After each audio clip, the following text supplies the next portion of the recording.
President of the United States, Donald J. Trump.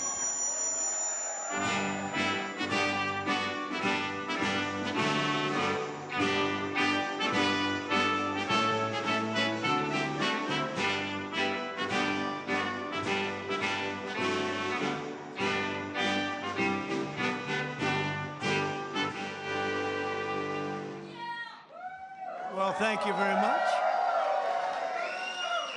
Nice place. I guess you've mostly been here, but you like it a lot better with Trump than you like it with Biden. That I can tell you. That's because you're smart. Well, I'm thrilled to welcome so many good friends to the White House as we celebrate the third night of Hanukkah. Right? Third night. Time flies. Let me take a moment to send the love and prayers to our entire nation, to the people of Australia, and especially all those affected by the horrific and anti-Semitic terrorist attack, and that's exactly what it is, anti-Semitic, that took place on a Hanukkah celebration in Sydney. What a terrible, terrible thing. We don't learn. We're joined in mourning all of those who were killed, and we're praying for the swift recovery of the wounded. Some are very horrifically wounded, as you probably know. All nations must stand together against the evil forces of radical Islamic terrorism, and we're doing that. Joining us tonight, our Commerce Secretary Howard Lutnick is doing a fantastic job. Representatives Paul Gosar, David Kutzoff, Claudia Tenney, Ronnie Jackson, he was my White House doctor. Ronnie was asked, who is the healthiest of all? Was it Barack Hussein Obama?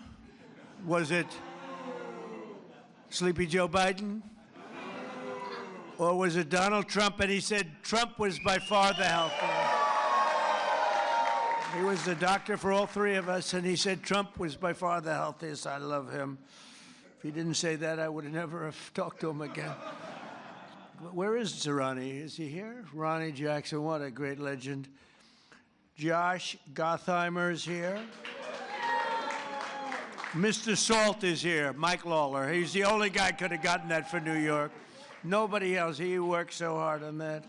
Will you please focus on the midterms, please? Do you mind? Okay. Because you can do it. Jared Moskowitz. Thank you, Jared. Thank you, Jared. Max Miller is here. Great old Max. He was my music man in the White House. He knew music better than any human being. Craig Goldman. Thank you, Craig. And Randy Fine, new to Congress, but he's done a great job. He's been great.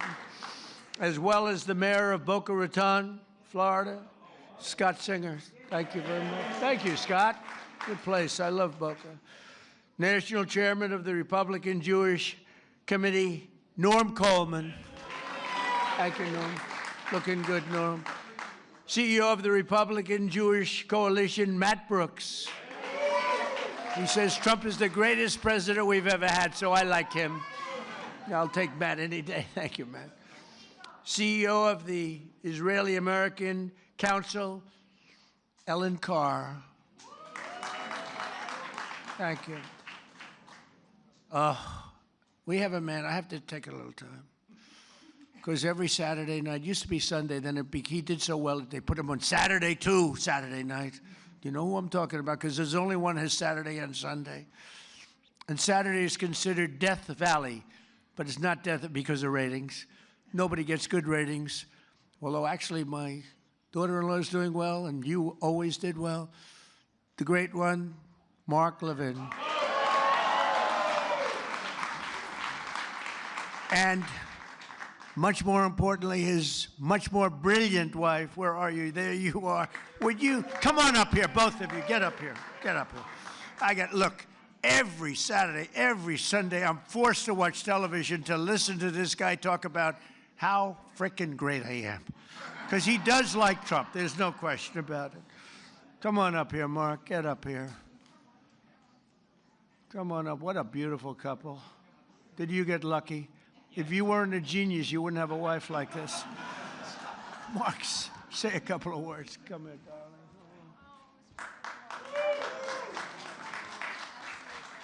And these people do like Israel. Hold on.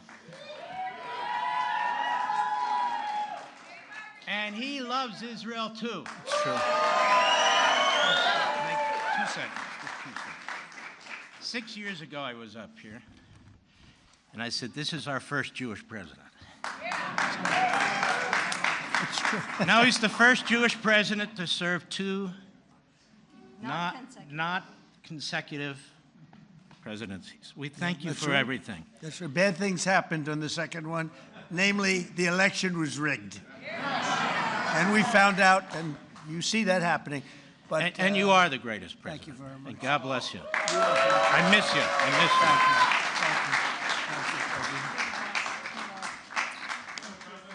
Thank you. Take care of that guy. Take care of that guy. No, he's so great. Thank you, Mark, for both being here. You both really are amazing. So, Rabbi Yehuda Kaplan. Thank you, Rabbi. Oh, no. Sid Rosenberg. There he is. Sid. Do you want to come up here, Sid? Mark, should I let Sid come up, Mark? I think so. Come on, Sid. So Sid's got the #1 radio show in New York. Got the #1 radio show in New York, like by far, ABC. Works for a really nice guy, too. Actually, he's not that nice, but he's nice as far as I'm concerned. He works for a good man. Say a few words, Sid. Thank you. I love him. Do you all love him? Has there been a president even close to this guy, even close? And now I know I love him. He starts tonight talking about Australia. Good luck with anybody else in our government, starting with the Jewish people in Australia. Nobody better. And the fact that you called me up on stage, I'm going to say this. My beautiful wife Danielle's in the audience. The birth of my 2 children. Outside of that, President Trump, this right now is the greatest moment of my life.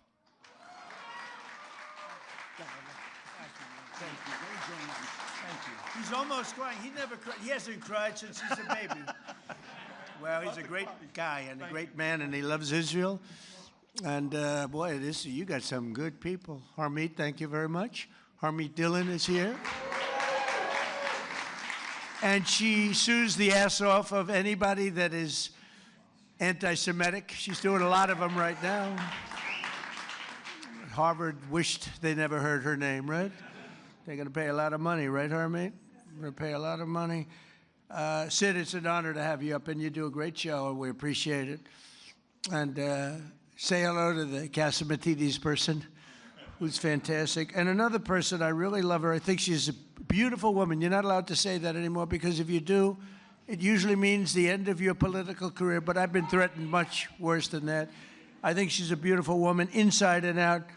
Liz Pipko. Liz, come up here. Enough with the Sid and the Mark. Come on up here. Look at her. She has been so strong for Israel and for our country. Let's say a few words, please. Hi, thank you. First, I want to address the elephant in the room, which is me tonight. I am grateful to President Trump for so many things, but now, most of all, I'm grateful for this tiny miracle which exists because Donald Trump ran for office in 2016. I met the love of my life on that campaign, and now, in addition to saving the world, I will have a child, thanks to President Trump. And much more importantly, the Jewish people have been through a lot, of course, the last few years, last weekend, and I just hope on this holiday of miracles, we realize what a miracle it is to be in the greatest country on the face of the earth, in the most beautiful building, and with the greatest president this world has ever seen.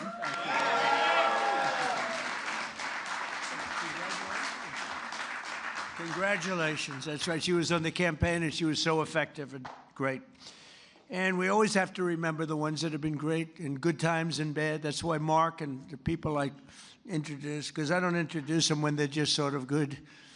When they're good, everyone's good. The day after I won the election, they were, sir, I just want to tell you, you're the greatest person I've ever seen. Thank you, sir. I'd love to have dinner sometime. Where have you been for the last 2 years? We have a lot of those people, mostly those. Jason, how are you, Jason? Jason Greenblatt, do you know Jason Greenblatt? He worked for me for years. He's a great lawyer.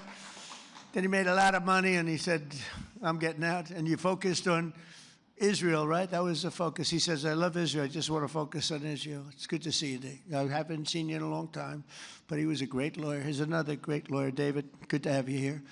Good to have you here, David. And we have another person that's a very special person. She received the Presidential Medal of Freedom. She is a beautiful woman, actually, in my opinion. Another one. That's 2 reasons now. And third, by the way, Mark, we have 3 reasons, Mark, because your wife is incredible, always, from day one. But I think it's okay if we ask Miriam Adelson. Do you want to come up, Miriam? Come up here, Miriam.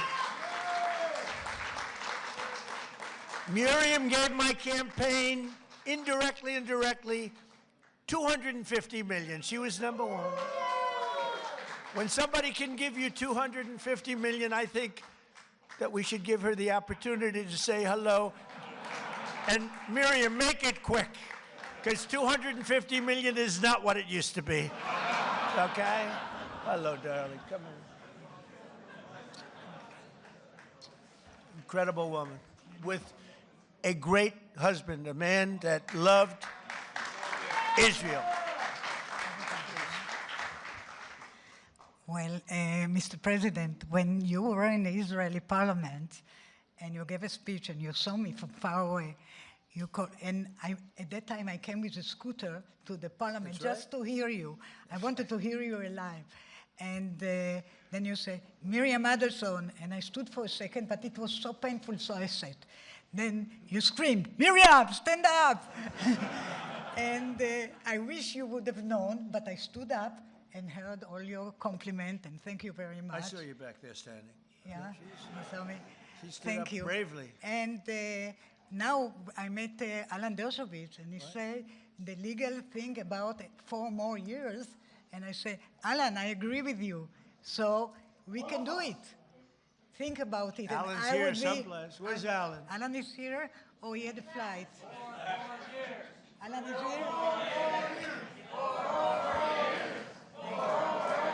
Think about it. Thank you. Maybe I will be the first one who told you, or second. Yeah. She said, think about it. I'll give you another $250 million. I will give. But her husband, Sheldon, was an amazing guy, and he'd come up to the office, and there was nobody more aggressive than Sheldon. I think I spent more time with him and you, because you usually came up together, but he'd call and say, can I come over, please? I say, Sheldon, I'm President of the United States. It doesn't work that way anymore. It's like maybe tomorrow. How about tomorrow? No, please, just for a little while. And he'd always say 10 minutes. It turned out to be about an hour and a half, right? And what he did is he fought for Israel. That's all he really fought for. He just wanted to take care of Israel. So he was a great guy. He was a fantastic man, and he loved you so much he couldn't see straight. So good. Thank you, darling. Be careful. Be careful. We don't want her falling. You know, when you fall, it's not good for politics. We had a man that fell a lot. I don't want to talk too much because I'll have my day, I'm sure, you know. They're waiting, the press. See all that press back there? They're waiting. Oh, would they like to see Trump trip off the stage? I would never live it down. But anyway, it's and we have so many friends. I can't mention everybody. But we have so many friends. Hello, my man. How are you? Boy, we have good people here tonight, huh? This is the A-list. This is the A-list of any list. But it's an honor to have you all. It really is. What you've done and what you've gone through is incredible. And as a people, there's never been anything like it. You know, I told Bibi, I said, you know, it's amazing what you've done. Because when you look at the Middle East, you take a map of the Middle East, I said, the land is so small. It's so tiny. It's like hard to believe what you've been able to do. Now, it helped the B-2 bombers that we sent in to wipe out the... we gave them a lot of help. It helped when we were shooting all those drones down from jet fighters. Don't ever let anyone tell you a drone is better than a jet fighter. A drone's very nice. But when you have F-22s circling around them like there's nothing, just shooting the crap out of them out of the air. Don't let anyone convince you that a drone is better than an F-22 or an F-35 or any of that stuff. But they're nice. They're nice. But we had our fighters shooting the hell out of 2,000 drones were launched at Israel, and they were just knocking them out. The only problem, on occasion, they'd run out of bullets. But every one of them took out a drone, and we did a great job. And then we did the best job of all, is we knocked out the Iran nuclear power. And they would have had that, and within a month, I think they would have been a much different story, would have been talking from a much different place. But the story of Hanukkah began more than 2,000 years ago in ancient Jerusalem, when the oppressive tyrant, and they were really oppressive, tried, by the way, a lot of things don't change so much. They'd be oppressive today if you didn't have strength. You need strength, Mark, right? If you don't have strength, and if you don't have a partner with a good president, don't forget you had a president previously that believed in Iran. They ditched the entire world for Iran. That's why they signed the Iran nuclear deal that I terminated immediately. It was the worst deal. And Bibi Netanyahu came over here to beg Barack Hussein Obama not to sign that deal, but he signed it. He signed it. It was a whole different world. And that's why I wonder. I got the highest Jewish vote. Now, I have to say, in Israel, they say I'm at 99%. But over here, I was like at 50. It meant that 50% of the people over here voted for Kamala. Is that possible? Is that even possible, right? So, anyway, but they suppressed the Jewish worship and imposed foreign rules. Are we okay over there? Just want to make sure you're okay. You okay? Good. I want to make sure you're perfect. Okay? Thank you very much, yeah. Yeah, is there a doctor? Get a doctor over there, please, just in case. Go ahead, hop over there, please. Okay? Good. Thank you very much. Everything good? Okay. Great person.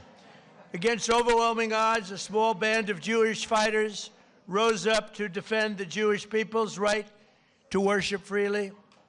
When they reclaimed the Holy Temple, they found only a single flask of sacred oil, just enough to keep the Menorah's light burning for one night. They wanted that light to burn just for one night. Yet, as the story goes, that small flame endured for 8 days. Do you know that story? Does everybody know that story? For thousands of years, the miracle of Hanukkah has reminded us of God's love for the Jewish people, as well as their enduring resilience and faith in the face of centuries of persecution. Centuries. And it continues. It continues. Who would believe this could continue? And it sort of started here with schools and universities, and Harmeet's taking care of that situation very strongly in the Department of Justice, right? Who would believe it? But we're grateful to be joined by another reminder of that unbreakable strength, two courageous survivors of the Nazi Holocaust, Jerry Worotsky and Michael Bornstein. Where are they? Where are you guys? Well, you look good. You look better than I do. You look fantastic. Jerry was only 9 years old when the Nazis invaded Poland. He lost both of his parents in the camps, but refused to let their murder defeat him. After the war, he came to New York, where he had an incredibly successful career, became very successful, and became a good friend of Melania and myself. And I want to thank you, Jerry, and that's incredible what took place. Thank you very much. Thank you, Jerry. Thank you very much. And Michael Bornstein lost both his father and mother in Auschwitz when he was just a very young man, a toddler, actually. Through the love and sacrifice of other family members, he managed to survive and reunite with his mother in later years. They would come to America, where Michael received a scholarship to college and eventually earned a PhD in chemistry and became one of the most brilliant chemists anywhere around. So Michael and Jerry, I want to just thank you. We're honored to have you. This whole group of people are very honored to have you both. Thank you very much. Thank you. Thank you very much. Thank you, Michael. As President of the United States, I will always support Jewish Americans, and I will always be a friend and a champion to the Jewish people. I have been. And I will say, you know, if you go back 10, 12, 15 years ago at the most, the strongest lobby in Washington was the Jewish lobby. It was Israel. That's no longer true. You have to be very careful. You have a Congress in particular which is becoming anti-Semitic. You have AOC +3. You have those people, Ilhan Omar, she hates Jewish people. And you have to be very careful because there's been a big change. You know, if you go back 15 years ago, I'm not Jewish, but my father was very friendly with many, many Jewish people, was honored by Federation. I would go with him to Federation of Jewish Philanthropies and many other things. And we grew up respecting and loving Jewish people. You know, you don't even think about it. In Brooklyn and Queens mostly. And my father didn't go to Manhattan. He never went to Manhattan from the standpoint. He could never understand how in Brooklyn you could buy a piece of land for $3 a foot and how in Manhattan you had to pay $1,000 a foot. He said, I can't get that. I don't like it.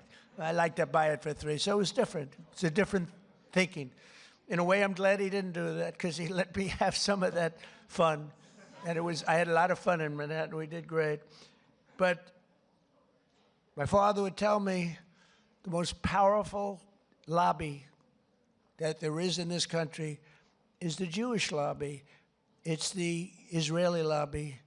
It's not that way anymore. You have a lot of people in your way. You have a lot of people that don't want to help Israel. You have a lot of people in Congress that don't like Israel. You have a lot of people in Congress that, in a way, I think, Mike, we could say it, right? You're there. You're doing an amazing job, Mike Lawler. They hate Israel. They hate Israel. And if you would have told me 15 years ago that that was possible, Jason, I would have said there's no way. There's no way that's possible. But it's happening. And obviously it's getting progressively worse. Less so in the Senate, but the Senate's starting also. You get glimmers, you know, when I'm in the back rooms talking to people, you get glimmers of statements that you say, whoa, where did that come from? So we have to be, Sid, we have to be very careful because bad things are happening. And then you see what goes on in Australia or October 7th. How about October 7th?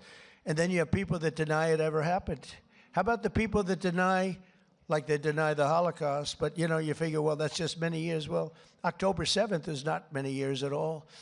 And you have people that deny October. I saw tape that I wish I never saw it, actually. I wish I never saw it. I got to see tape that some of you got to see, but as president, I got to see things I wish I never saw. But there's no denying it. But then they'll say, oh, the tape was a rigged tape. It was a tape that never existed. They made it up. It's just propaganda. I don't know if they believe it. I don't think they believe it, but you have to be very, very careful. Bad things are happening, and we're not going to let that happen. While I'm president and the DOJ and Harmeet, we're not going to let it happen, but please be vigilant and careful because you have some bad people that are now in Congress that were unthinkable to be in Congress 12, 13, 14 years ago, 15 years ago. Within days of taking office, I signed a historic executive order to combat the vile scourge of anti-Semitism, as you know. It's the strongest executive order of its kind ever signed. And we're also mobilizing federal resources to protect Jewish students and faculty. The faculty is under siege. The students are under siege. When you look at Columbia, you look at Harvard, you look at some of these schools, what's going on. But the faculty on campuses across America and are deporting foreign jihadist sympathizers and terrorist supporters at record levels. We're deporting them. We're not putting them in jails. We're deporting them. I terminated the disastrous Iran nuclear deal. And this summer, We obliterated Iran's nuclear program like nobody's ever seen. And even that, CNN fake news, they're back there. The camera's roaring. The light will go off in any second now. They hate when I mention their name because they know it's only bad because they're crooked as hell. They're fake news, you know, the term. I think it's one of my better terms, Sid, right? I don't think anybody takes it away. We have some good ones, Pocahontas, but I think fake news is probably pretty good. The only problem is it's actually not strong enough. You know, fake, it's crooked, corrupt, disgusting news, but we'll have to do with fake. But fake isn't strong enough. That's the only problem. It's actually, I wish I could come up with a word that's really more powerful than fake, but fake is good enough. But CNN with the attack on Iran, they said, well, I used the word we obliterated them. You know why? Because the pilots told me they know better than anybody, and the pilots told everything, and then we had visuals. These pilots are coming back after having endured the most dangerous ride. I said, did you guys, you know, I had them all to the Oval Office. After 2 weeks after the attack, I had them all. I had the pilots, and I had the people that maintain the planes. I had the people that fly the tankers. You know, we had 52 tankers because we had the 7 major planes. We also had 4 planes flying in different, of the B-2, flying in different directions. Iran didn't know what the hell was happening. But we had a whole force of F-22s, most beautiful fighter jet ever made, most powerful fighter jet ever made. And F-35 is a brand new one. And they're stealth. Believe me, they're stealth because they went into Iranian airspace and Iran never saw anything. And it was, think of this, 2 o'clock in the morning. It was dark at night. There was no moon at all, no light, no nothing. And every single bomb went right down those air shafts into granite mountains, right down those air shafts. At 2 o'clock in the morning with no vision, every single bomb hit its target. And CNN said on the way back, they were on the way, they hadn't even landed yet, well, maybe the attack wasn't that bad. Because I used the word obliteration. I turned out to be right. The Atomic Energy Commission shortly thereafter said it was total obliteration. Iran actually said it was total obliteration. In fact, they said, touchdown, yeah, it was a touchdown. But it was amazing. And we've never had an apology from CNN, you know. So you have fake news against you, fake news. And I didn't fight for you. I wasn't fighting for you there. I was fighting for those pilots that were so brave to go there. When they came into the Oval Office, I said, you can't seriously enjoy this. They said, sir, we enjoy every minute of it. We were practicing this and the predecessors. We were practicing for 22 years, they said. For 22 years they were practicing. And no president had the courage to let them go and do that. They wanted to do it for 22 years. And the predecessors, mean the young pilots at the time. But for 22 years, 3 times a year, they were practicing that run. And I'm the one that said, let's go get them, let's do it. And if we didn't, and they thanked me. But I did say to the pilots, you know, enough is enough. I said, do you really like being in that plane when they're waiting for you? They know you're coming, it's dark, it's cold, it's everything is, and you're in a plane, and there are bullets flying all over the place. Sir, I wouldn't trade this for anything in the world. Can you believe these people? And I love you people, but I'm not getting in that plane. I love you guys, but these people are unbelievable. The talent they have, the way they can fly those things, the way they can aim it at a target in the dark of night, the darkest you've ever seen. They wanted to be as dark as possible. They didn't want anything.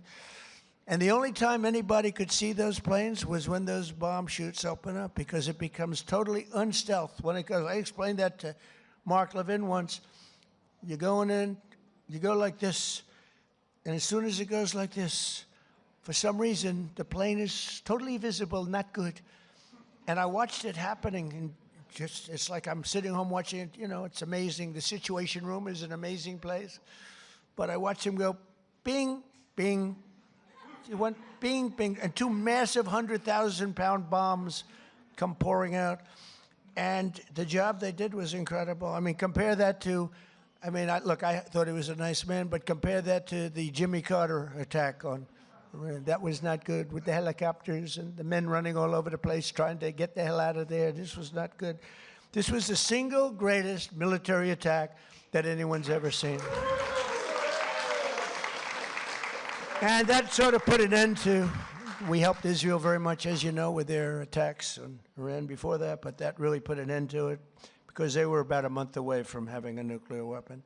I officially recognize the true capital of Israel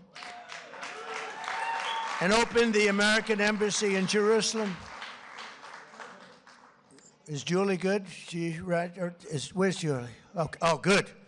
I thought it was you that went down. It wasn't you? Oh, good. I was worried about, I didn't care about anybody else. I said, is Julie in trouble? I thought it was you. Good. It's somebody else. I wish them good luck, but I don't want that to happen to Julie. That's Mark's wife, by the way. And yeah, we love Julie. But I didn't see Julie ever going down. She's like a rock, right?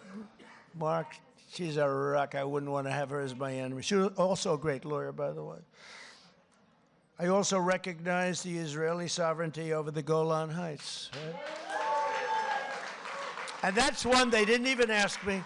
Even Sheldon, who is the most aggressive human being there is in the entire world, this incredible woman, although she had total control. He was aggressive with everybody, but Miriam, he wouldn't play games with Miriam, but he was actually a sweetheart. But he never even asked me about the Golan Heights because he said, that's a step too far. I actually gave it because I called up. I heard so much about Golan Heights. From Jason Greenblatt, I heard it, from so many people. And I actually asked David Friedman. I said, he was the ambassador at the time, good guy. He said, and by the way, Mike Huckabee's doing a great job now.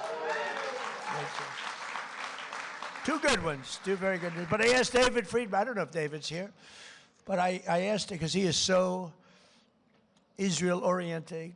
I mean, he's great. I said, David, tell me about Golan Heights in 5 minutes or less.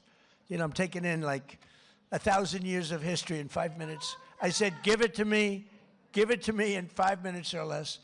And after about 2 minutes, I said, I understand. You need it so badly for so many other reasons. You need it for defense. You know, in the old days, before we had all the sophisticated radar and all the things, it was everything because you were up high. But I learned enough, and I signed the Golan Heights, the rights to the Golan Heights over to Israel. Nobody thought that was possible to get. They've been working on it for 70 years, Mark. 70 years. You know, planes would fly into places that have meetings that would last 2-3 days. All they talked about was the Golan Heights, right, Jason? And nobody ever did anything, but I did it, and we did it quickly. And I say, good luck to you. Then I found out the value of it, trillions of dollars. It could be worth, if you think, trillions of dollars. I said, you know, maybe I should have asked him for something. But with Jared Kushner's help, Jared has been a great fan of Israel, the Kushner family. And by the way, how good is Steve Witkoff doing, right? You know, I got Steve involved in Russia, Ukraine, and the Middle East. We have, by the way, bottom line, we have legitimate peace in the Middle East. You know, you may have a little outbreak every once, but we have 59 countries all signed on. They'll do whatever is necessary. And Hamas, say what you want. Hamas, you know, we got back all of the hostages and all of the dead, young, beautiful people that were dead. And nobody thought that would happen. In fact, I even said, the toughest are going to be that final 20. We're never going to get them. But we played very tough, and we were very tough. We meant it. And we wanted to get back the 28 dead. 28 dead, young, beautiful people dead. Most of them, I think, pretty young. All of them pretty young. And the parents came up to me, and I told the story before. We had another little celebration of Hanukkah before. But I told the story before where the parents were as dedicated to getting their dead son back as they were to getting the live son back. It was an amazing and a beautiful thing, but I didn't think it would be possible. And then when we got the 20 back, when we got the live back, we didn't have anywhere close to the 28 dead. And I said, there's no way, but I said, you got to get it back. You got to get them back. I told that to Hamas, got to get them back. And you know what? One by one, we got them back. And we got the last one back. We got them all back. And amazing, though, those parents were as dedicated, I can't say more, but they were as dedicated as the parents who knew their son was alive, and they begged to have him. And I'm very proud of it. I thought the last 20, and it was tough, I didn't know. But Steve Witkoff was great. Jared Kushner was great. And, you know, Jared's a brilliant guy, we all know. But Steve's a great deal maker. But I noticed one thing about him.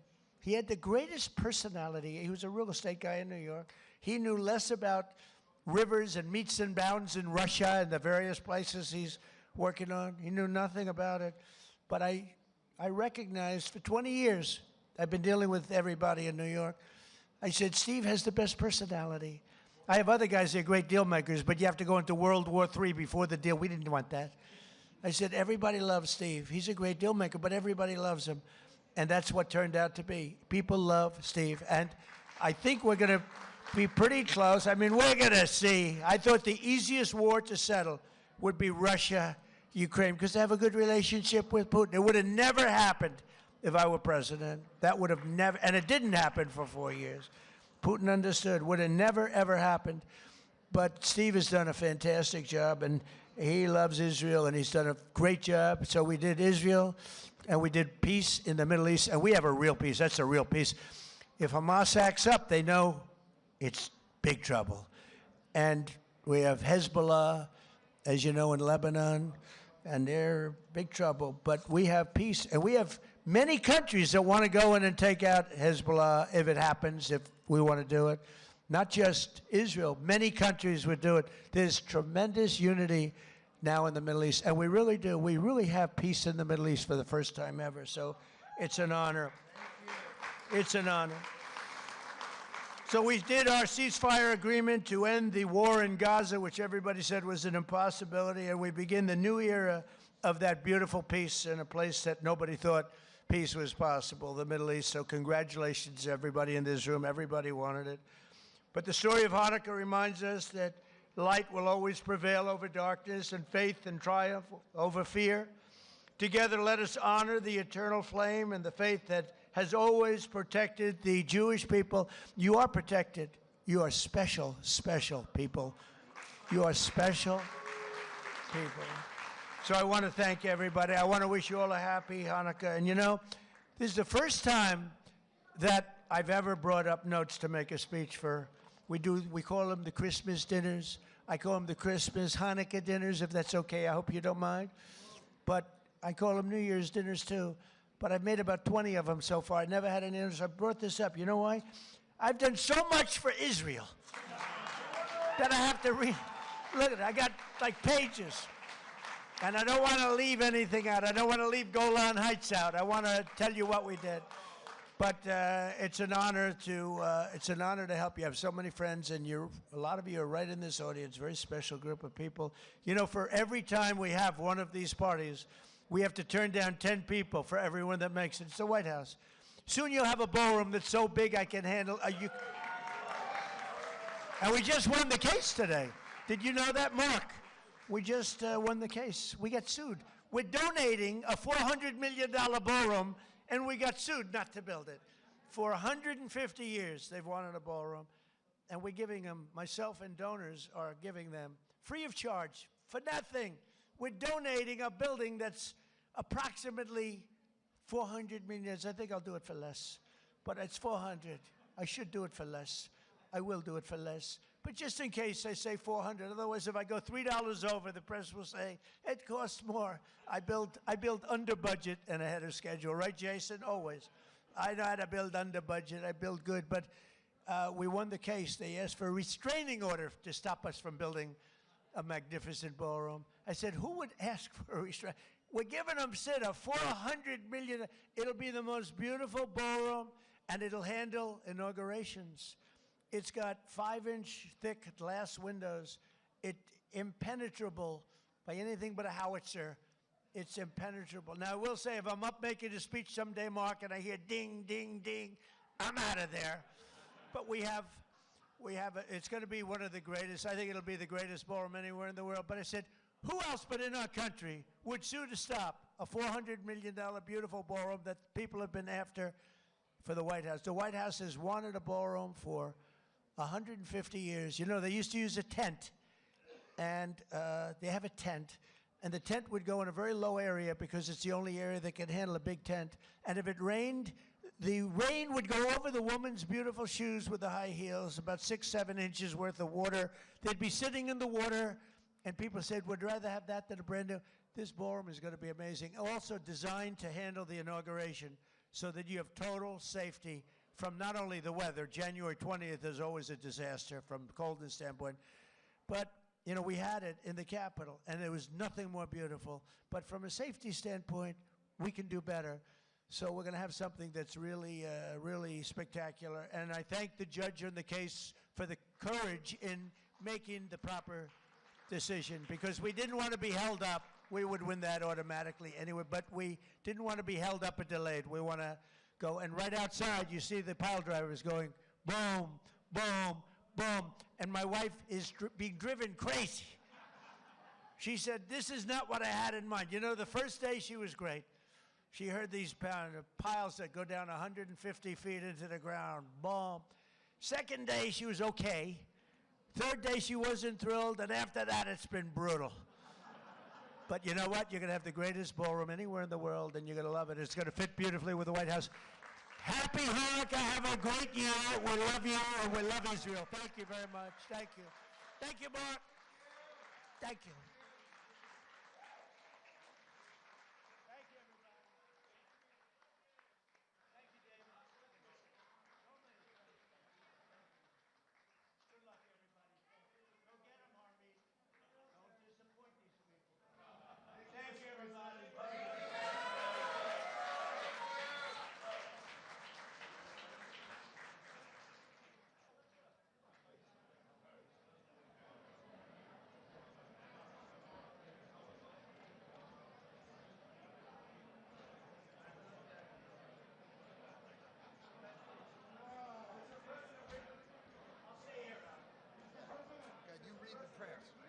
Into the mic.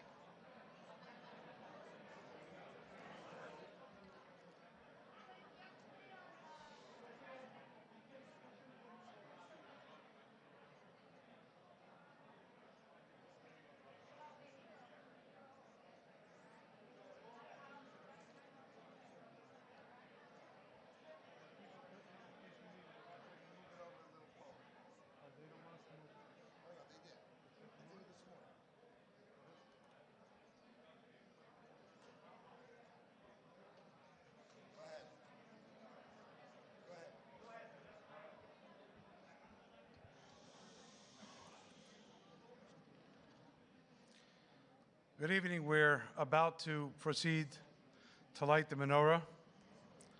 Mr. President, you know that I'm Jewish. You know that I'm American. You heard? Yeah. You know that I'm American, but you may not know that a very large part of my family lives in Australia.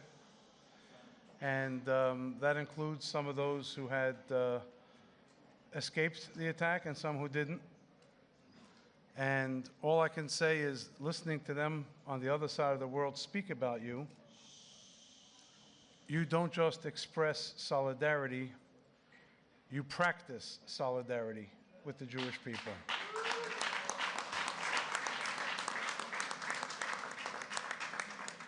And you practice solidarity with Israel, perhaps in a way we've never seen before, to the extent that many people say, and many people believe, that you may very well be, even among the friends of Israel and the Jewish people we've had, the most, the strongest, the deepest friend that Israel and the Jewish people have ever had here in the White House.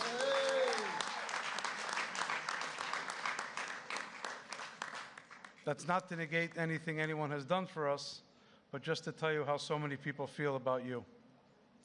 We're going to light the menorah, which gives us a message of the victory of right over might,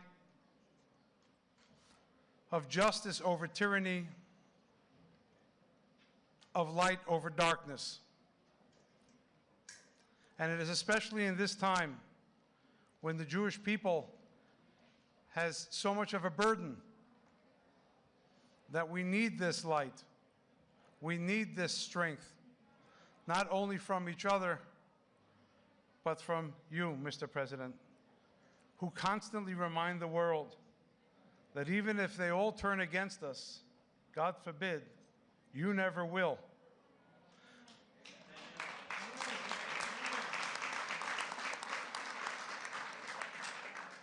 And so I think that it is a great honor that I've been invited to lead the lighting of the menorah here this year.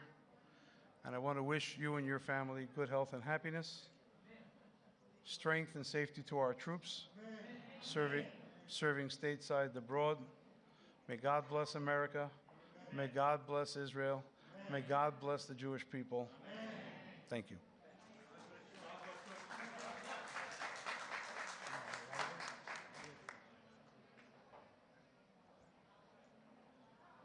We're going to make two blessings.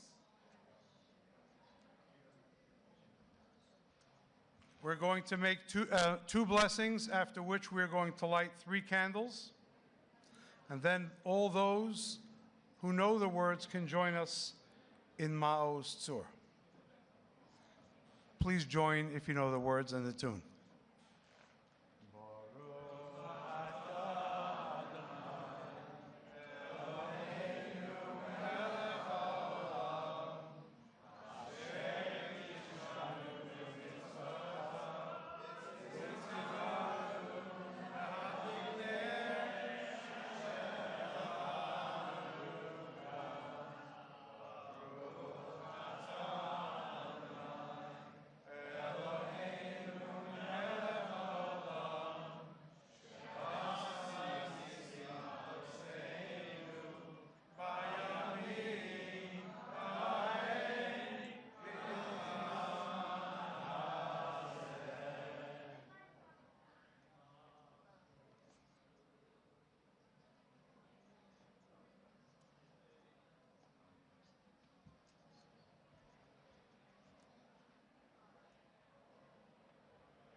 Thank you very much. Wish everyone a happy Hanukkah. Thank you. Happy Hanukkah.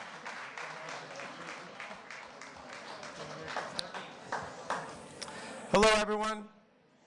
So I'm Howard Lutnick, and I am proud to serve as the Secretary of Commerce